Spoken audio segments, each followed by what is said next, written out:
Hello. Hello, and welcome everybody to Patchstack Helpers. I will be joined soon, but with our guest who is currently having some internet issues. So I'll just be hanging out here for a little bit and we'll start once my guest is able to find these in internet and rejoin the group.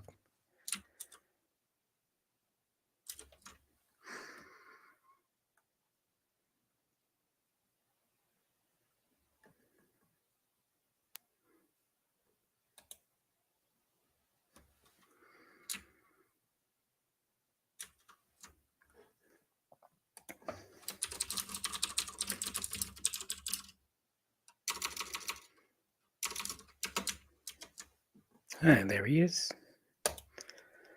So I'm going to do what I never do. I'm going to do this interview with StreamYard on my mobile because my internet's gone up and down like a ping pong. So can you work with that?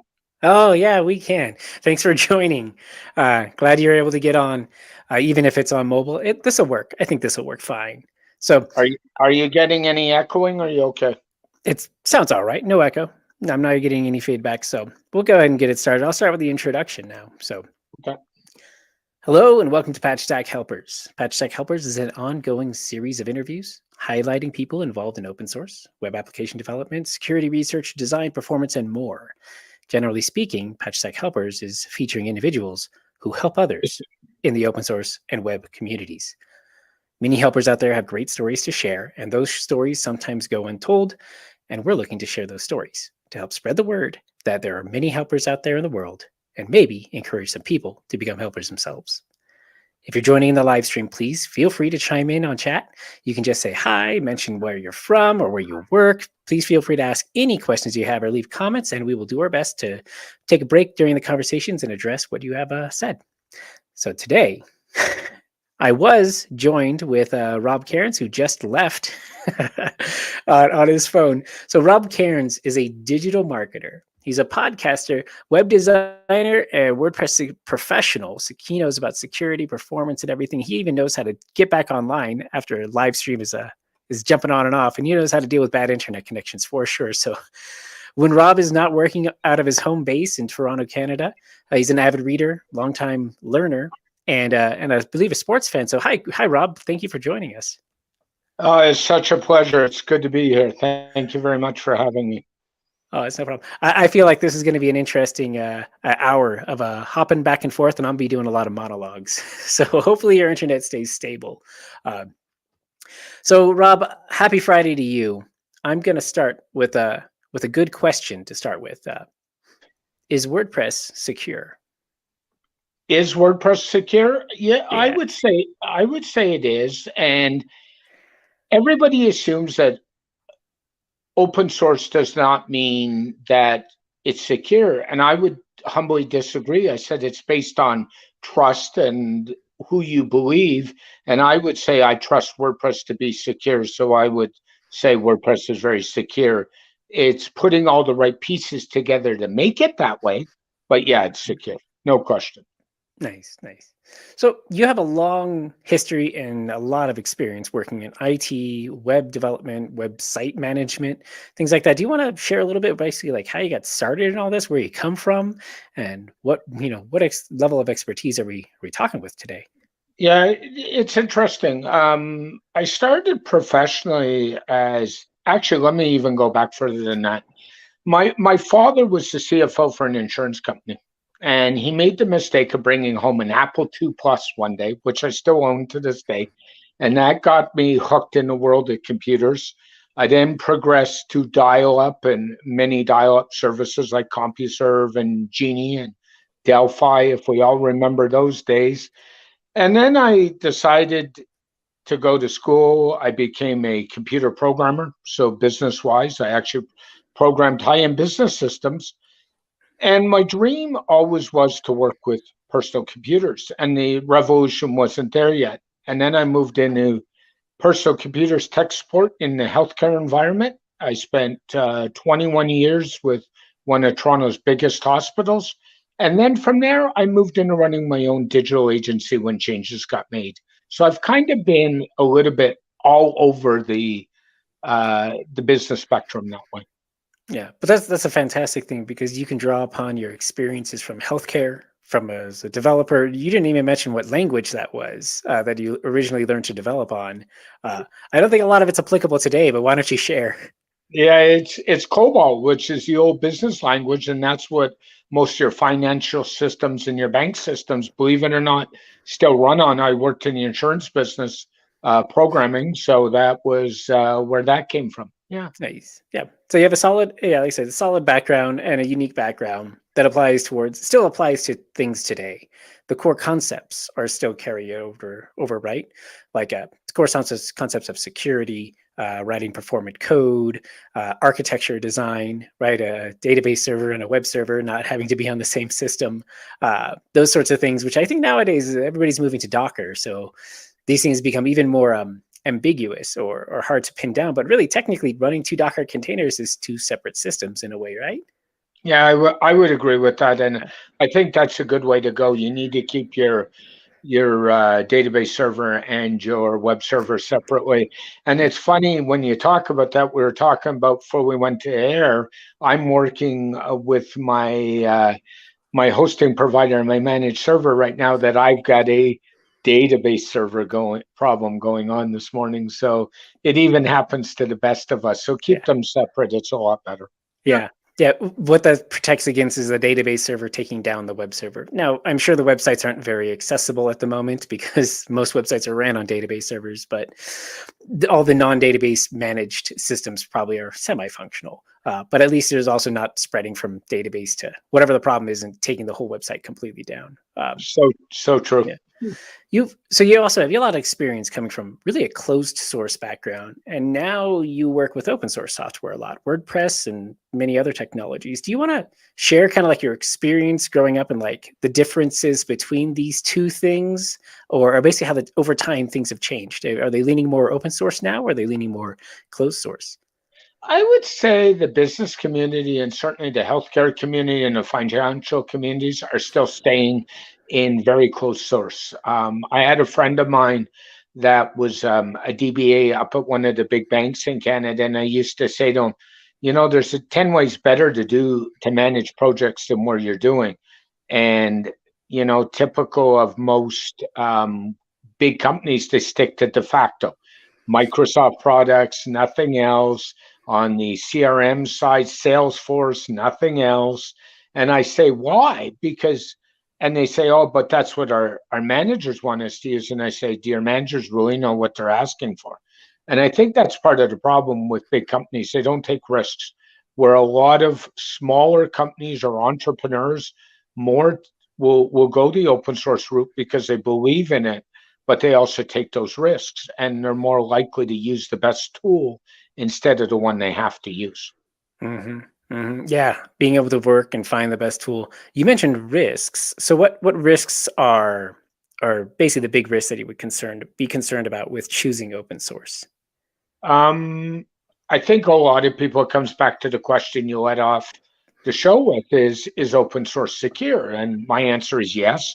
I Yeah. think a lot of big managers don't trust open source, and that's the issue. It comes back to that trust factor that we talk about, you and I talk about all the time. I also think it comes back to it's easy to say, oh, I was running Windows, I was running Microsoft Suite, I was running Exchange, and nothing bad ever happened. Well, I would be contrary. I can show you lots of times in my career where stuff has happened on an Exchange server or on a Windows device or on an Office device, especially when it comes to security and malware and things like that. But it's become an accepted part of that life instead of, is this really the best solution? Yeah. Well, I think you bring up a good point. Yeah. Vulnerabilities, software security bugs, those exist in open source and closed source just the same. There's many differences in how they get found, right? And the quality of the Yeah. researchers who find them. When you become popular, right? Windows, I remember during the 90s, right? It was the number one most viral, right? Like as in like most attacked operating system. And that's only because it was the number one most popular operating system for personal computers and servers for a while too. The competitors were Unix at the time, right? And Linux was just coming up in the mid early 90s. But people who wanted to target other systems will always target the most popular system. And that's something that WordPress is today. Now, what those businesses learned from in the 90s kind of tells us how basically we can look at how they act today to kind of see what they learned in the 90s. Windows, Microsoft clearly starts making public reports. I believe it's called Patch Tuesday. They make That's public right. reports about security issues. They communicate security issues to their customers and their clients. And as a Windows admin, I think I've been part-time before, well, I know when I have to reschedule my work, right? I basically schedule a whole week's worth of work around trying to manage updates and patches. And I know how long it takes for every infrastructure is different, but I knew how long it took for me for the infrastructure I was responsible for. So when I knew security vulnerabilities were coming up, or I should say security patches were coming up, I knew I had to assign my work. And then Microsoft made that easy. And they learned, I don't want to pin them as the negative one, but I think they learned from their experience in the 80s and 90s as a small company, maybe trying to hide or trying to ignore security or trying to act like security doesn't affect them, when Mhm. very clearly security affects everybody. So you mentioned trust, and I think that's what it builds, right? The communication to the customers shows that you can trust them, and that's something that open source is a big pool, right? And there's a lot of people in it, right? It's a big community, and we get varying levels of responsibility, right, or communication, as far as it comes to security issues in these products. Do you have any experience like dealing with security issues in open source projects? And do you want to compare them to how you dealt with them in closed source projects? Because I'm pretty sure you've handled both. Yeah, I would tell you in the closed source projects back to my days in healthcare, we had a pretty tight regiment. We Unfortunately, most closed source projects in security in the Windows world, they all either gravitate to Norton or McAfee Mhm. for security providers. And one of the reasons is they provide managed solutions. So it's easier to manage 3,000 workstations or 4,000 workstations that way. Now, what I would tell you is those solutions are very resource top heavy. So they're not the best approach as far as I'm concerned for that. What I'll also tell you on my Windows machine, which is beside me, I do not run any security software. Shh, just out there. It's out there Y- now. yeah, it's out there now. But honestly, a lot of security people don't run security software on their own machines, and that's because we know what to do and how to do it, and Yep. not what to do. And I know when I work on what I suspect to be an infected website, I work in what's called a virtual machine, Yep. which is basically a virtual container. So there's no chance of anything getting infected. Now, Yep. going back to closed source solutions, one of the things my agency provides is I provide security solutions or security help for clients, and I've got over 300 clients. So I'm forever updating websites, updating WordPress, what we call core, which is the base version, and themes. So I'm pretty in tune with that. And those I just kind of handle. I have a schedule I handle, and unless something's a major vulnerability, it gets handled on that schedule. So. Yep. Yeah, when you say major vulnerability, I call that severity, right? And severity matters, right? Not all Yep. vulnerabilities are the same. A vulnerability can come out and it could be a esoteric, like, oh, this is this misconfiguration, which in this one specific scenario may cause this issue where somebody might be able to do this really minor thing. And it's like, well, yeah, we can patch that. It's technically a security bug, and it should be patched and it should be publicly addressed. But it's not the same as this security bug allows anybody without authentication to upload a file and then execute that file as the web user. Huge difference in severity there. Um, so you have lots of experience going back a long time, but is this, do you learn by yourself, or do you learn through others, or do you learn through doing? What is your style and approach to learning and learning from others, or sharing with others? It's a great question, Robert. Mhm. One of the things is I've taken many courses, and I like to take courses now in my life from people who have a track record of doing it. So my Mhm. philosophy is I always find people smarter than me, and I don't want a professional trainer. I want somebody who's a professional implementer. And I have to give a shout out to my good friend and mentor Paul Toby on this one. For those in the WordPress space who don't know Paul, Paul's the father of Adrian Toby, Groundhog founder, And Paul was one of my big mentors in doing stuff at one time in my career. So, that's the first thing I learned from reading. I'm a book a week type of guy, so I've always got a book on the go. And I learned from doing and implementing. And the classic course on that one was I moved my own agency website to blocks, and many people have heard this story. And I did it on a live site and with my own agency site. So I actually took a real project, not just a makeshift educational project, and did it that way. So I learned in a number of ways. And then I'm part of a number of online communities, and I share information, and I pick up people and have conversations with people like yourself where we talk about security, or other people where we talk about blocks, and that's a great way to learn as well. So. Nice. So that's like 4 different methods. It was mentors, finding somebody who can help, who's willing to help you with a specific issue. And when you choose a mentor, you say like it's got to be the person who actually does the work, not the person who's just saying, here I'm a mentor, trust me. So you look at their track record, and you in turn also make sure that you're doing the work by learning. I'm also a learner in this way. I learn by doing the work, and it can't just be much like you said, it can't just be a for fun website, right? It needs to be an actual kind of serious website. There needs to be some brevity or gravity towards behind what I'm working on. And to learn new technologies, that's definitely always been my way to do it. And open source is great for that because it opens up that option at no cost, right? I don't have to pay for a license right off the bat. So I can always implement, I've always in my life, always implemented open source technologies to, improve my life in some way. I don't just do it for the learning, I do it for the learning plus everything else. Looks like Rob's jumped right back on. There we go. We got 2 Robs now. So 3 Robs if you include myself. No, we kill one. We'll kill the frozen Rob, the cryogenic. Yeah, sorry guys, just a few technical issues this morning, and it always happens when you don't want them to happen. So, well, I was just saying you learn by doing, so I think you're learning really well how to fix a slow or interrupted internet connection today. Yeah, I've now switched back to my landline connection. So let's see where we go. Better. So nice. What the other thing you mentioned is you read a book a week. I do. So I had that habit as a while, but I'm curious, how do you find this time? So the secret sauce is you give up an hour of TV a day, and it's very simple. I like it. I give up an hour, especially before bed. I still prefer a paper book before bed, not a Kindle book in my hand, and I just read, and that's how I unwind.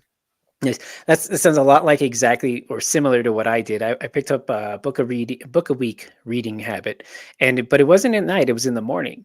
What I found was I was waking up and looking at my phone, and I was reading Twitter or Facebook or some social media, some news feed, and it dawned on me that I was literally reading tiny little bits of information every morning that really just scattered my brain. To tell you the truth, like it was too many. Like I take in like 15 new ideas in the morning from various sources that I followed online.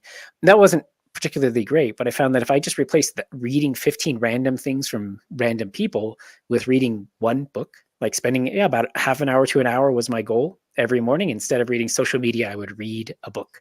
And I found that I had all the time I needed, and I easily finished reading over 50 books every year. I did that for 2 years.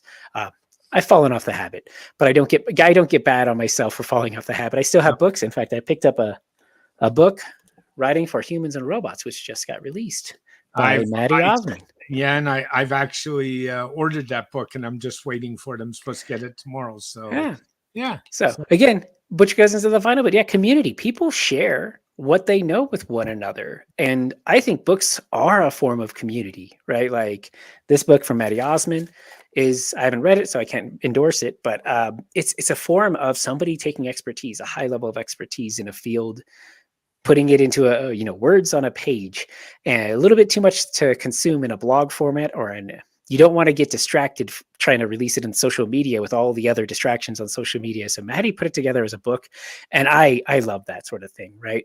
A lot of the books that I read are from older times, right? Pre-internet times. It seems like 1990 and before is where I pick up most of my books. But I love it when somebody's still writing new books and getting all the content because they're sharing their knowledge with other people. Any good books that you've picked up or want to recommend? Or one of my favorite books is a book called Founder Brand, which is by David Gerhardt. It's it's kind of a look at how he founded a company. It's more a marketer's book. And then one book I just reread, and you and I were talking about, was Ghost in the Wires by Kevin Mitnick. Yep. And that's an interesting read because it talks about how he tried to avoid detection by the FBI back in the phone freaking days and all of that. It was just fun to read.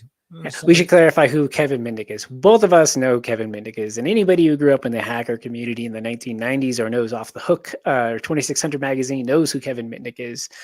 He is, what was his tagline? Was it world's most nefarious hacker? It wasn't like world's #1 hacker. It was no, nefarious hacker. Yeah, he or really hacker on the lam. And I do remember, when he finally got arrested, it was quite surprising. And then he went to jail. He served his time, and now he's back out doing security sharing, right? He's trying to just share what he knows or what he knew how to do, and telling people, I think most of his attacks, he admitted, are really social attacks, right? There's technical aspects, but he says, if you can target the people, you can always get in, sort of thing. So he's great for those presentations. And he, strange enough, it was the FBI that arrested him, and he's one of the FBI's top security consultants to this day. Oh, I'm sure. Yeah. FBI loves that story. They love that story, right? Like, if you know tech, come on, help us out.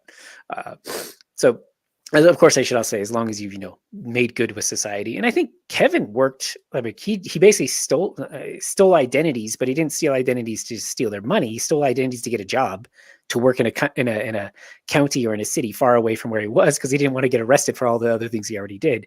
So he was kind of living a clean life, surprisingly, to stay under the radar. Actually, a pretty clean life. Quite interesting. So do you have any other mentors in your life that you wanted to share? Maybe how they helped you, or how you went about finding them? Or I do want to share one story. I had a professor back in 1986 in college, so I'm dating myself a little bit, and his name was Bill Warren. And a lot of people thought he was kind of crazy. They kind of nicknamed him Billy Bob, and I always used to say Bill was a visionary. And point and check, in 1986, long before the days of portable computers and laptops, his dream was to sit on a beach and run his programming business on a beach. Do you know you can actually do that today? You go to the beaches, and a lot of beaches have Wi-Fi on them, or you can use a cellular hotspot and do it. So I think Bill was a bit of a visionary as well. And then there's numerous other people. I mean, in the podcasting space, I'm a regular podcaster. I've had mentors in that space. I've had mentors in business. I've had mentors in life. And there's a lot of them. I like that. The Bill or Billy Bob, believing, just dreaming though. He had a dream to say, I want to work from a computer from a beach. And hopefully in his life, before he retired, he was able to experience that. And then he experienced the fact that SPF 1000 is needed, and you need a lot of shade, and it's not comfortable to be on a beach, coding on a beach, I should say. No. I did it once. I took my little computer out, and I was like, oh, this is fun. And then about 20 minutes, I was like, this is quite annoying. I'd rather be sitting at a desk. It turns out ergonomics is really important. Like being able to sit with a straight spine. And then the computer and the phones do stupid things, like they overheat and just tell you they don't like you, right? So. Yeah, absolutely. But then you think, so let me actually go to the comments really quick, because we have somebody commenting, Copy Flight. They're on YouTube. Paul Jones, actually. Yeah. Paul Jones. Oh, okay. I'll see the copy.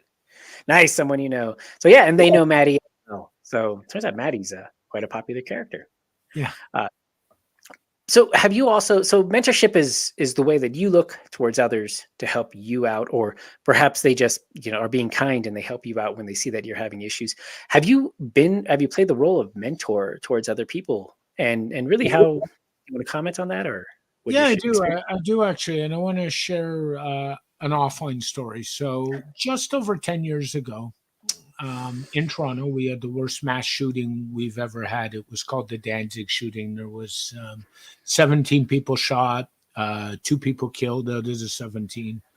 At the time, I lived in the closest private building to where that shooting happened. So it was in a house, in a community housing complex. I wasn't home the night of the shooting. I was 10 minutes away walking my dog at the time and kind of watching the realm of police cars and ambulance and thinking, we got a problem somewhere, and we had a problem. And in that community, we did a lot to rebuild the community, to rebuild how people felt about the community, to rebuild how people functioned in the community. And I would say I was a big part of that. I got involved in community meetings. I got involved in community groups. I cared about where I lived. I cared about the people. I didn't want to just, I'm not a big believer that you complain for the sake of complaining. You got to get involved. So I got involved in that community and kind of helped out. And it's a case of where a lot of tragedy, a lot of good came out of a lot of tragedy in the end, which was a good time. Yeah, wow, that's a little heavy, but it's true. Tragedy brings out the opportunity for people to helpers to help. Really, I think that's actually where the quote from this from Mr. Rogers, which was the inspiration for why to call this whole series "Helpers," is the quote is, it started from Mr. Rogers talking to his mom when he was a kid, and he says there's a lot of bad things going on in the world because he saw the negative news, which is news cycles are pretty well focused on a lot of negative news. And that's true too today. And we're talking in the 1960s to today. And he didn't know what to say. And I think his mom told him, always look for the helpers. And that was the Mr. Rogers, who was running a TV show on public broadcasting in the US, and I believe in North America, perhaps all over the world, was such a caring and empathetic person enough that he remembered what his mom told him. And when little kids would approach him asking him, there's so much bad, so much tragedy, where to look, what to do. And he says, always look for the helpers, because they're there. So it's fantastic to know that you were there to help people after a tragedy happened. And I agree too, complaining after the tragedy, complaining versus doing are two separate things. Anybody can complain. Unfortunately, we're also all on the internet, and it's very easy for us to have a voice to complain about things. And that's one of the reasons why this series of interviews is not here to say what's wrong with everything. It's really to say, how do you help? So that's fantastic to hear that you helped out that community. And like I said, that's tragedy sometimes has to bring it out, but I think we can bring out helpers a lot more often. Even the smallest tragedies can elicit somebody to come in to help. I have had to help small businesses before when they're having issues with their websites. Heck, I would think the hack site cleanups that I used to do as a job for previous employers, that's clearly the worst day for that business, right? Some businesses will be losing thousands of dollars a day. And I think I always enjoyed, not for my personal benefit, but I always just enjoyed helping them, right? Because I knew what to do. I'd been there before. I'd been through the process before. They've not. They have no idea. They in their mind, they're probably thinking their business is done for good. And I can come in and clean things up, replace what was damaged, and help them put things back together and say, all right, be back on your way, continue running your business. Do you have much experience? I mean, with your agency, you basically probably are putting out these sort of fires all the time, right? Yeah, I do, and I actually do a lot of web analysis for people. It's funny you mentioned, and I pinned a tweet last night that basically said I was looking at a WooCommerce site, and there was 2,000 plus email addresses in it, because when you do a purchase through Woo, you got to give your email address, and there was no security software on this site, nothing to stop attacks, nothing to do backups, nothing. And I've since written the business owner a report and said, by the way, I really think you need to take care of this like yesterday. Yeah. So that's perfect. It happens all the time, actually. It happens where people don't know. I dealt with a site a couple of weeks ago where somebody installed 5 page builders, and 5 page builders, for those who don't know, a page builder is basically a plugin or a piece of software that lets you design the layout of the website. And this person was overrunning the number of page builders. I mean, how many page builders do you need? One. Right. Yeah, the one that you're using, right? Yeah. Yeah. So it happens. And yeah, it happens. That's great. What you did, you did an audit, you did preemptive security, informing them of here are the risks that are present. And really that's the thing you did. And you did before tragedy happened, right? Before their site gets hacked, before, they lose a bunch of user account info, or before, a user starts modifying other users' data or looking at their order history. You let them know beforehand. And I know that this is recent, so you don't know the answer to this, but I do hope that they take your advice seriously and look to you for help, and listen to what you're recommending and helping them with before tragedy hits. I do too, because what many people don't realize is the cost of recovering a hacked website sometimes is more than the cost of the build of the website in the first place, especially if the client doesn't have a backup. And I've seen way too many cases where one of the first things I look at when I take on a site is there proper backups being done? And I can't tell you the number of times either A, they're not being done, or B, they were with somebody else that did their web care, and the backups and all the notifications are going to somebody else. And when they moved, they never updated that information. And that's pretty as well. Yeah, that's not good. You don't want to. It would be even worse if you're sending your backups to a service you're not paying for anymore, and you just, I think it's working, and they're just erroring out every time. So always remember, and this is an old school recommendation: test your backups. Yep. Test to make sure the things are actually working like you're expecting they're working. And if you don't have the time to do it, find somebody like Rob who's done it before and can do it again. So did you want to talk any more about mentors or coaching others or helping others, or do you want to move on to talking about a little bit about communities? I want to talk about communities. Yeah, let's do it. So I should ask, there's a difference now. Like there's been a schism, right? A break. There's offline and online. And some people think about it as offline versus online communities, but really these are two different things that could be valuable in their own rights. So I want to ask you the differences you feel where offline versus an online community are better or worse for each, and maybe some of the communities you're part of and what you've got gained from them. What I'll say is the beauty of online communities is you can meet people from across the entire world. Like take this show we're doing. You and I are in separate places, miles away. And I don't know if we would have met if we weren't doing online communities. And, that's the power of it. I've got friends in India. I've got friends in Barcelona. I've got friends in Portugal. I'm lucky that way. All over the US. So that's an amazing thing. What you miss in an online community is that one-on-one hard social interaction sometimes. And that's, you get some of it for those who are accustomed to it, but it's not the same thing as saying to a friend, let's go to the movies, let's go out for dinner, let's go do something. Yep. So that's the big difference I see. The offline communities, a lot of them have gone stagnant with COVID going on and the issues with the virus, and still going on, because what I would say personally is it's far from over. So, but you still got to be careful. And it's so a lot of people aren't socializing the way they used to socialize. So that's kind of the online communities that bridge the gap lately. Yeah, I do agree. They bridge a great gap where you can communicate with somebody, but you don't necessarily have to travel to go see them and be in person. There's still, you miss that. So you gotta, every once in a while, selected people, perhaps smaller groups, perhaps a local group instead of a, international travel, instead of spending thousands of dollars on a flight to go meet up with some people in some foreign land.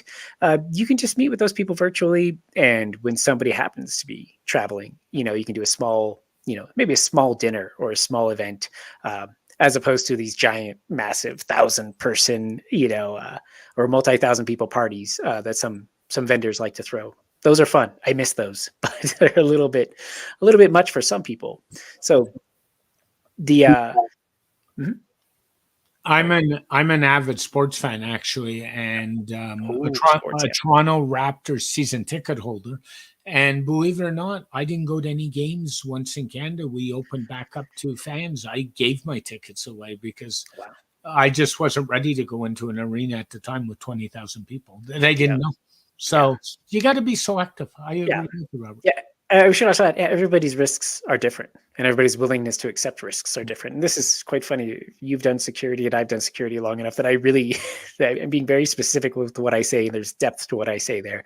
And the reality is that, yeah, people will accept risks that other people would advise against, and thus we are where we are in the world, and that's totally fine. I think that's awesome that you still gave your tickets to somebody else so that they could enjoy the games. You chose not to go, and I know you have a few trips planned with friends, personal trips, and I think that's awesome. I myself have some trips planned in September or so coming up, and hopefully everything stays safe. And yeah, and I'll be traveling as safely as I can, across the U.S., staying within my country, but moving to other states. And I plan to socialize, and I'm still going to figure out the details on how I'm going to socialize safely with a handful of people that I'm looking forward to seeing. So true. So true. Just be safe. Yeah, it's all about it is make your choices and be safe towards others, because your choices can't be made for them. But back to offline and online communities, have there been some so when we talk about offline communities, it's a lot of like conferences. Really, I think there should have been a lot more, and I didn't see too much of this. I saw a little bit in a few years ago, direct, socializing with friends, people that I knew who only see each other during conferences for information security and WordPress, decided, well, I'm just going to go to my friend's state, and I'm going to go see them for a weekend. Quarantine. This is way back in the beginning. They were quarantining for a week before they would travel, meet with the person, hang out for a few days, and then head back home.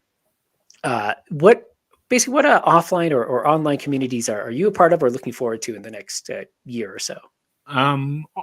Excuse me. Online, I'm certainly part of the WordPress global community, and I actually co-manage a community on LinkedIn with Courtney Robertson called the WordPress global community. So we're trying to build that.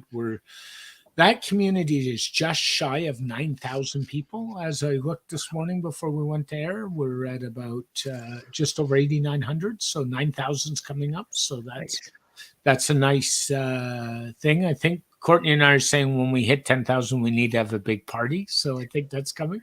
That'd be cool. Yeah, it will. I'm part of a number of the online communities on Twitter to deal with WordPress, to deal with podcasting, to share information with like-minded people. I think that's the whole key is like-minded people. And then offline, before the pandemic started, I used to, certainly in the business space, I used to be part of a number. The Toronto Library System has a really good entrepreneurs community, and those have all kind of grind to a halt, where we used to get together every Wednesday, and they'd bring in a guest speaker, and we talk, and then get a chance to network with people. Toronto's got a very large WordPress meetup group. So I've been part of that for years, and they're the ones who put on WordCamp Toronto. We haven't had one in a number of years with the pandemic. So community like that. And then, there's your community of where you live, which is very important. Yep. These days I'm in a spot where of a street of 15 people, 8 people are original house owners back to 1983. So that's interesting, and where I grew up. So there's that. There's sports communities, which I've been involved in the past. I ran a lacrosse league for many, many years and coached. So there's different types of communities and different ways to get involved. Yeah, I like that. Yeah. Well beyond just technical and work-related communities. You're involved in sports, helping other people, improve their lacrosse game.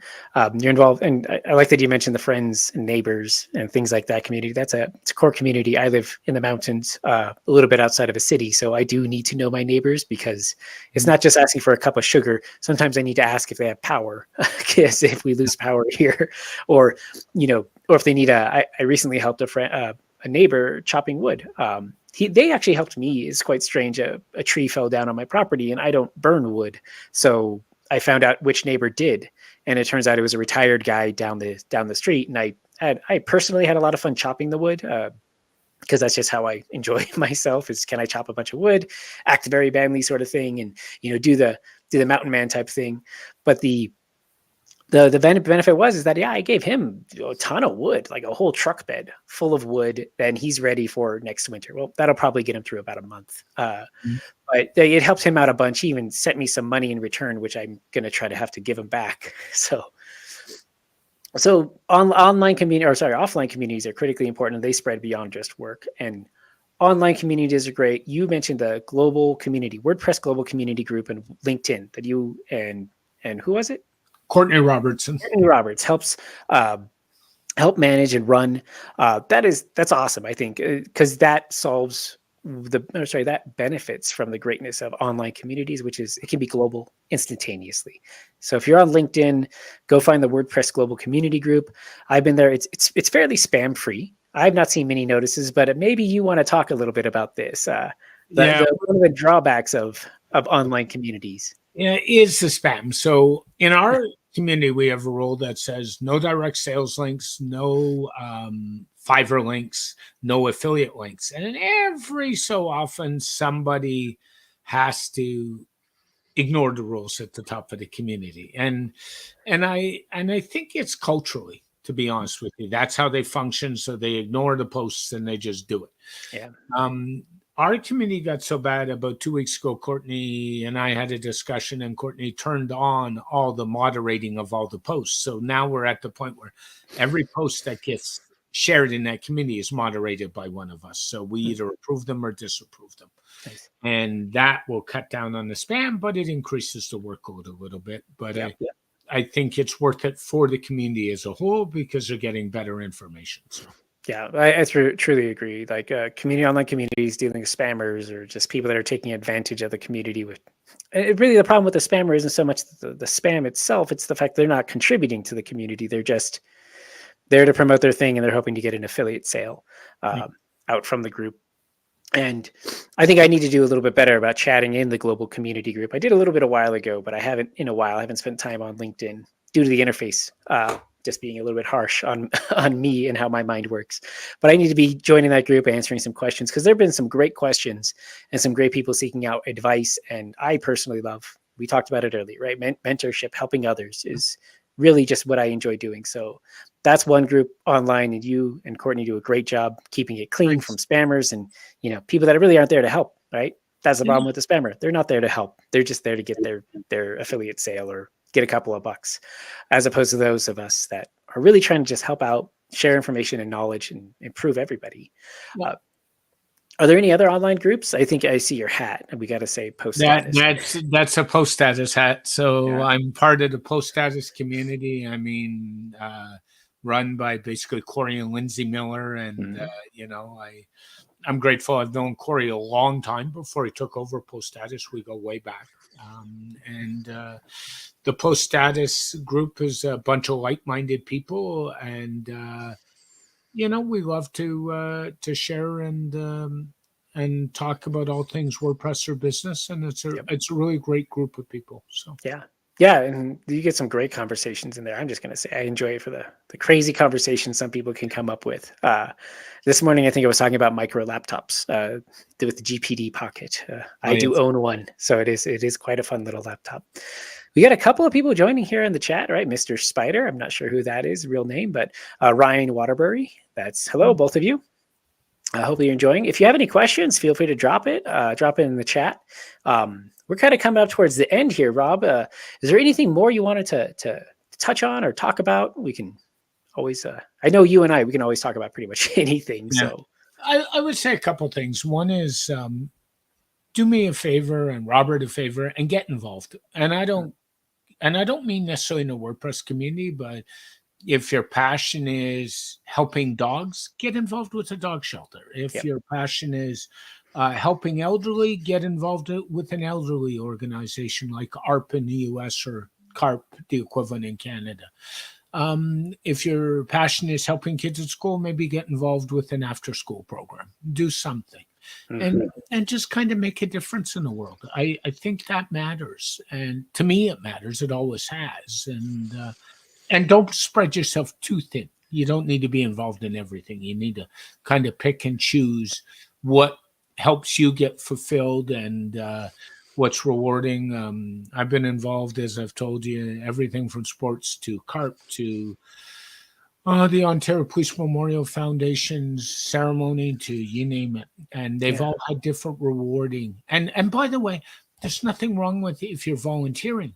to volunteer and share the skills that you get paid for. That's even more fun, I think. So, getting the opportunity to do the work means that you learn how to do the, put in the effort, right? Don't complain. Put in the work, put in the effort. I have a friend who, when everything here, the pandemic started, he was going right to the soup kitchens, right? He's like, well, I can't socialize as much, so I'm going to do soup kitchens, right? And he's been focused on that for the last 2 years now, and it's fantastic.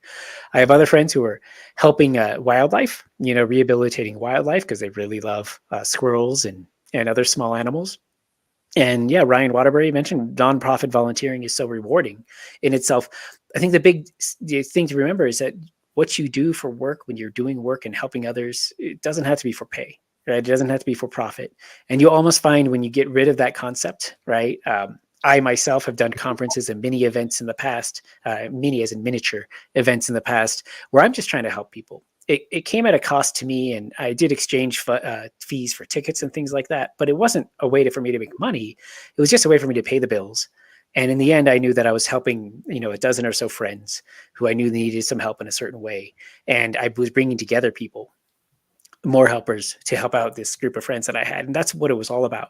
It was a miniature conference, and it was just about really trying to help out each other. And there was no business angle really towards it. It was just helping each other out. Yep. And I think it's so extremely rewarding. And like you mentioned too, sometimes challenging. So don't stretch yourself too thin. And I think it helps out a lot to get rid of the, I need to make a profit mentality, right? I need to make profit or something. Get rid of that so you don't stretch yourself out too thin and just say, well, I'm just doing the thing, right? Maybe it's a meetup, your local meetup. If there's no WordPress meetup or no open source security or whatever your personal favorite thing is, maybe it's pickleball. That's a new sport here. I didn't know about it, but pickleball groups are coming up. I used to be part of a ping pong group when I lived in the middle of the desert. There was a ping pong group because there was one person who in their life said, I really want a ping pong group to exist, and thus they started it. Dwayne was his name. Great guy. You could say he was kind of a mentor to me. I mean, he coached me, made me better at ping pong for sure. But had he not done that, I would never have had that opportunity. He knew what to do. He knew what to put the things together, and he helped out his local community of, I think there was 10,000 people in the city that I lived in, a small city. And here's this retired guy who's just like, I want to play ping pong every Wednesday. And he did. And there was a group of about a dozen of us who would show up at the rec center. We'd play ping pong, and we'd all get better, just socializing and having a group and having a great network of friends. So that's a network of friends. I'll take that any day over a $1 million company in the bank sort of thing. I will too. So also on that note, is there anything more you wanted to add? You should, please feel free to promote what you're doing, where people can find you online, anything like that. Yeah. A couple of good places to find me. Twitter at Rob Cairns, easy place. I spend way too much time on Twitter than I care to admit. LinkedIn, you can find me with my name. Yep. If you want a quick place to go, stunningdigitalmarketing.info. It's kind of a link tree type of site that I built where you can find links to everything I do. Check out the podcast, the SDM show. We're at 257 episodes and counting. And then, and if you need some help, reach out, send me a private message if that's more comfortable. My DMs are always open, so feel free. Awesome. Thank you very much for joining me, Rob. You have a great day. You too. Thank you, Robert.